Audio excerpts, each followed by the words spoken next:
Hello, Assalamu alaikum, students. This is your teacher Azka, and I teach business and accounting to O and L students. So today we are going to solve the paper one, and this is your latest paper, October November 2024, and we have 1 hour 15 minutes to solve the whole paper.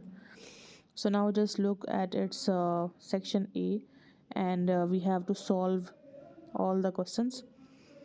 So the first question is that we have to define the term what is stakeholders, external stakeholders, and in the B part we have to explain one way the aims of employee may impact on the decision of business. And the B part is about we have to define the full term full costing, explain one limitation of contribution costing. And the third part is that we have to define the dynamic pricing. And in the B part we have to explain one reason why a business might use the price discrimination.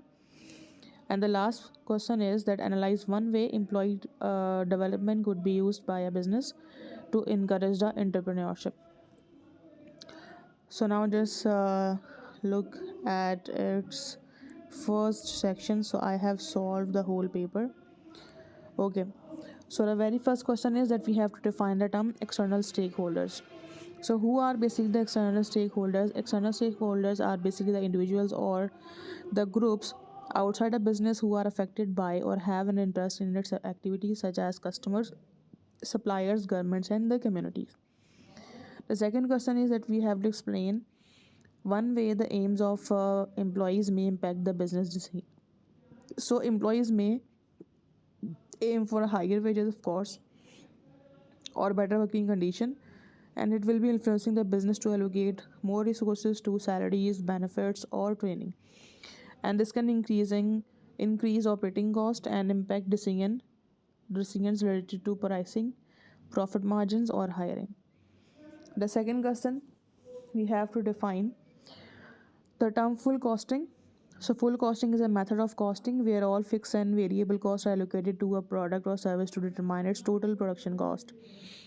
In B part, we have to write the limitation of contribution costing. So contribution costing ignores fixed costs because we know that in contribution costing the variable cost is only the part of this costing. There is no fixed cost involved, and this is the disadvantage, which can lead to inaccurate long-term pricing or profitability assessments, as fixed costs must ultimately be covered for a business to remain viable. Define the dynamic pricing. What is it? The dynamic pricing is a pricing strategy where prices are adjusted in real time based on market demand, competition, or other external factors. And the B part is that explain one reasons why a business might use price discrimination. So a business might use price discrimination to maximize the revenue by charging different prices to the different customer segments based on their willingness to pay, thereby capturing the more consumer surplus. And the last question of this section is that analyze one way employee development could be used by a business to encourage the entrepreneurship. So, employee development suggests providing the training in creativity, leadership, or problem solving, equips employees with the skills needed to innovate and take initiative. And this can encourage them to propose new ideas or processes that enhance the business efficiency and create the new products. By fostering a supportive environment and recognizing the employee contribution, the business promotes as a culture entrepreneurship, which can drive the growth of all competitive advantage. Okay, so now let's see the section B. So as you can see that in section B we have to analyze the two reasons why business should measure labor productivity. And in the B part, we have to evaluate whether the sustainability of operations is the most important operational factor in a large retail distribution business. So it means that we have to write that why sustainability is important. We have to write its advantages, and we have to talk about the other operational factor, which is maybe more important than the sustainability of the operations. Okay, so the first question is that analyze two reasons that why a business should measure labor productivity. And the first answer that what is the reason behind that why we should measure the labor productivity, because we can identify the efficiency levels. So labor productivity measures the output produced per worker per hour worked. So by tracking this metric, a business can identify inefficiencies in operations such as time wastage or underutilization of staff. For example, if productivity is low, it might indicate the need for better training, improve the technology, or streamline the processes. So understanding these inefficiencies allows a business to implement the targeted solutions to improve the overall performance. So it will reduce cost and increase the profitability for the business.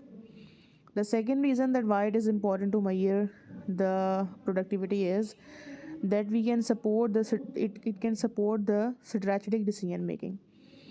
So labor productivity data helps a business to make informed decision about the resource allocation, workforce planning, and investment. For example, if productivity metrics indicate high output levels, the business may decide to expand operations on or hire additional staff to meet growing demand. So conversely, if productivity is declining, so management may choose to reorganize workflows, introduce the automation, or evaluate the employee performance. So measuring the labor productivity ensures that business remains competitive and can adapt effectively to the market condition. The next question is that we have to evaluate that whether the sustainability of operations is the most important operational factor in a large retail distribution business. So here I have told you already that we have to write the advantages of um, keeping the sustainability of operations for a large retail business, and also we have to discuss some other operational factors. So first of all, you need to write the definition of any keyword. So here I have found the keyword of sustainability of operations. So I have explained it that what is it.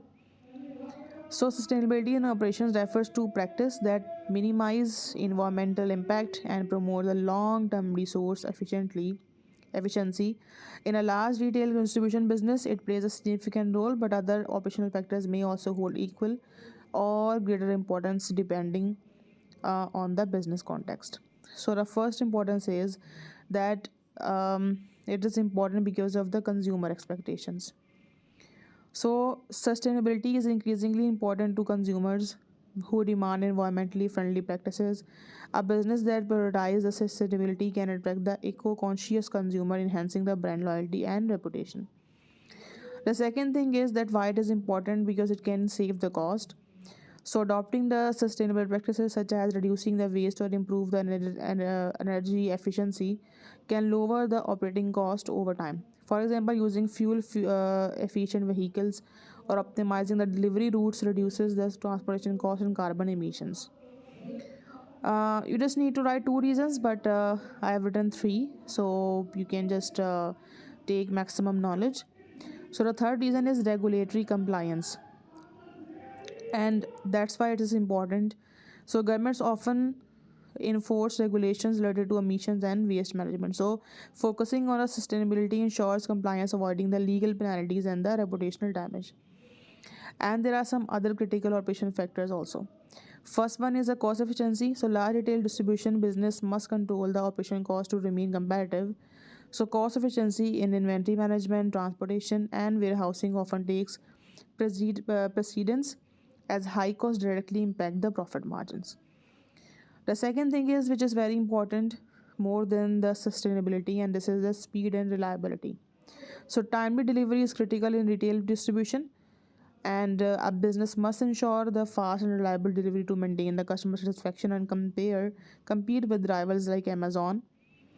Operational efficiency in logistics may outweigh the sustainability concerns in the short term. The third reason that the third thing which is more important than the sustainability only is the scalability and the flexibility. So as the retail market fluctuate, the ability to scale operations and adapt to changing the demand is vital. For instance, during peak seasons, business may prioritize speed and capacity over sustainability to meet the demand. So in evaluation, I'm going to write that why sustainability is increasingly important, particularly for maintaining the long term relevance and meeting regulatory and consumer expectations. It may not always be the most important operational factor in the short term. Factors like cost efficiency and delivery reliability are critical to maintaining the competitiveness and satisfying the immediate customer demands. However, sustainability can complement these priorities by reducing costs, for example, through energy efficiency and aligning with the consumer values, contributing to long term success. So, the importance of sustainability depends on the context and business priorities. For a large retail contribution business, sustainability is vital for future growth and reputation, but may be secondary to operational efficiency and consumer satisfaction in the short term. So, a balanced approach that integrates the sustainability into core operations is ideal for achieving both immediate and long term objectives. Now, let's see the other question.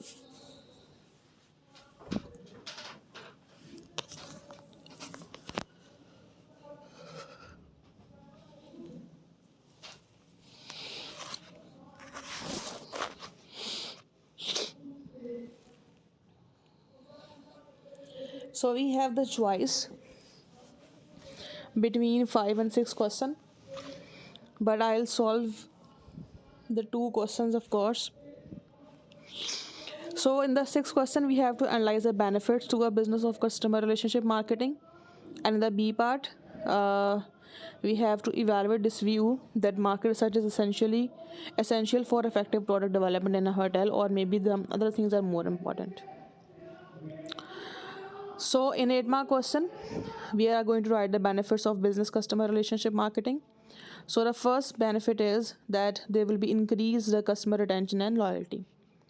So, customer relationship marketing focuses on building long term relationship with customers by understanding their needs and preferences. So, this approach fosters trust and loyalty, leading to repeat purchase and increase the lifetime value. So, for example, by offering the personalized discounts or loyalty programs, the business can encourage customers to return rather than switching to the competitors. So, retaining customers is often more cost effective than acquiring the new ones. So, reducing the marketing expense and ensuring a steady revenue stream. The second benefit is that because of the customer relationship marketing, so there is a second advantage we will see, and this is enhanced customer insights for better decision making. So, through customer relationship marketing, business gathers valuable data on customer behavior, preferences, and the feedback. So, this information allows for the development of tailored marketing campaigns, product improvements, and enhance the customer experience. For instance, analyzing purchasing patterns can help a business anticipate the customer needs and reduce the relevant products or services. This targeted approach not only improve customer satisfaction but also boost sales by aligning offerings with customer expectations. You don't need to write any conclusion here. And now let's see the other question, that market research is essential for the effective development in hotel. Evaluate this view.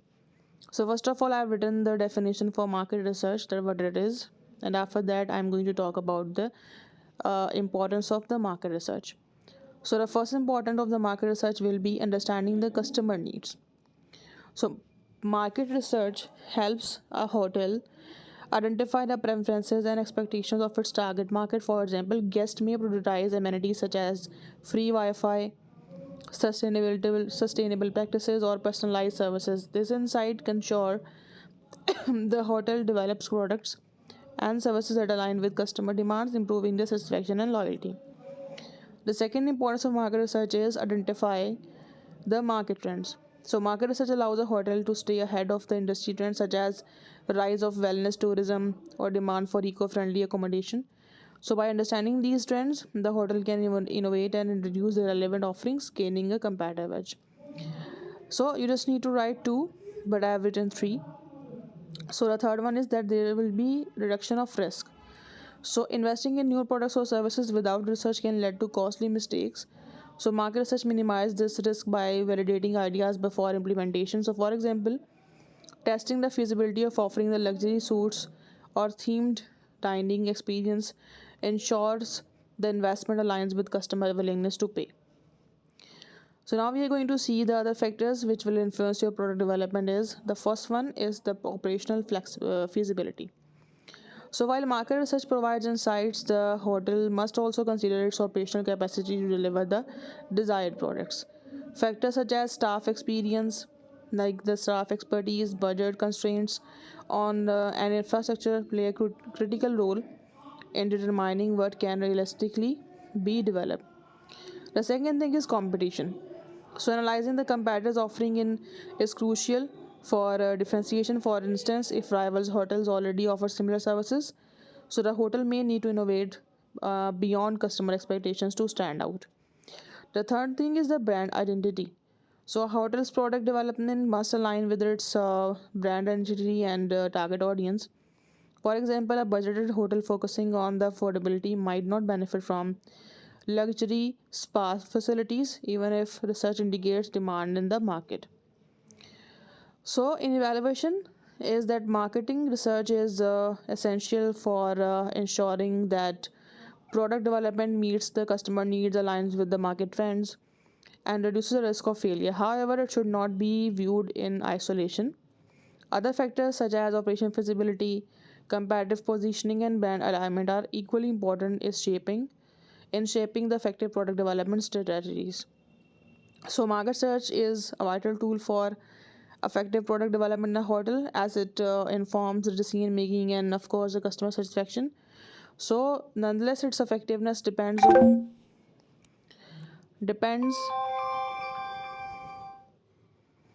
on how well it is integrated with other operational and strategic considerations. A balanced approach combining the market research with internal analysis and strategic planning will lead to the most successful outcomes. So we have completed the all questions of this paper 1 for AS levels business, and we will meet in the next class with a new paper.